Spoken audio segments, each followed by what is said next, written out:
Hey everyone, welcome back to the channel. Today we're making two incredible foil dinners.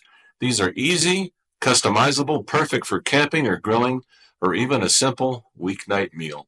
First up, tangy barbecue chicken with pineapple and red bell pepper, and then a hearty beef patty with seasoned potatoes and onions. Stick around and we'll get started. As an 8-year-old Cub Scout, we had a den mother that taught us to cook some simple camping meals. On one occasion, she gathered us around her kitchen table and assisted us in putting together some hobo dinners. This consisted of a hamburger patty seasoned with salt and pepper, along with some cut-up potatoes and carrots. She was the wife of a farmer and had access to secluded dirt roads along irrigation ditches. It was here that she took us for our first lesson in outdoor cooking. This was 55 plus years ago. I've cooked many foil dinners since then. It's a perfect meal to get kids involved and to have some fun cooking outdoors, although I've cooked just as many in the kitchen oven. Here's what you'll need for the first recipe. 1 chicken breast, cut in half and tenderized, 2 tablespoons of brown sugar, 1 teaspoon each of chili powder, garlic powder, and salt, and half a teaspoon of black pepper. Half a red bell pepper chopped into bite-sized pieces, some pineapple chunks, and some barbecue sauce. First, let's make our rub. Combine the brown sugar, chili powder, garlic powder, salt, and black pepper in a small bowl. Give it a good mix and blend all those flavors together. This rub adds a great balance of sweetness, heat, and savory goodness to our chicken. I've cut this chicken breast in half like I said, and I'm tenderizing it inside of a Ziploc bag. The next thing I want to do is take our rub and apply it to both sides of this chicken breast. I want to put it on plenty heavy and give it a chance to allow those flavors to soak into the chicken a little bit before we put it on the heat. I chose to include the red bell peppers for a couple reasons. One, I like their flavor. They're sweet. I think it would go well with what I'm trying to do with the chicken. And also their moisture content. They're going to help the chicken cook by creating a lot of steam inside of this foil packet once we put it on the heat. Now the important part of a foil dinner is the aluminum foil. I like to use the heavy-duty foil. It costs a little bit more, but it's thicker, and that can be pretty important, especially if you're cooking over coals. Once in a while you'll come across a rock, a stick, something that might poke a hole in a thinner wrapping of foil, so I like to use the heavier duty stuff.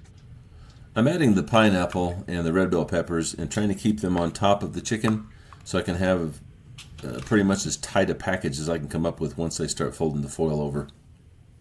Now I'll add some barbecue sauce on top of this chicken before it cooks to give it a little bit of that barbecue smoky flavor. And once we open the foil pack up after it's through cooking, I'll add a little bit more. So I folded the foil over and I'm doing my best to seal the edges. This will allow the steam that is produced from the cooking vegetables and the chicken itself to stay inside of the foil packet and assist in the cooking process. We need to get the chicken up to at least 165 degrees, and steam will help you do that.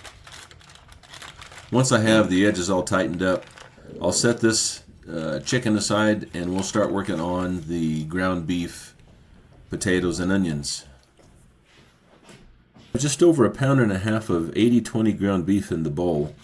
The 80-20 is a ratio between the lean meat and the fat. This is a good mix for hamburgers because of how juicy the meat becomes as the fat renders during cooking and adds flavor and moisture to the meat. To the meat, I'll add a packet of onion soup mix for some extra flavor. I'll also add some garlic powder and some more salt and pepper. I'm just going to use my hands to mix up this meat spice combination. I want to make sure that the soup mix gets mixed really well into the hamburger so we don't have any clumps of it or parts of the meat that don't get seasoned properly. And I've cubed 2 small yellow potatoes. I ended up using about 1.5 of the potatoes in these dinners.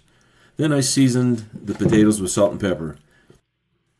To go along with the potatoes, I sliced half a white onion, and once I had the rings sliced, I cut them into thirds. Now as I get ready to put the meat and vegetables inside of the foil packs, Lots of people like to use carrots along with potatoes in these, and that's exactly what we had way back when I was a Cub Scout.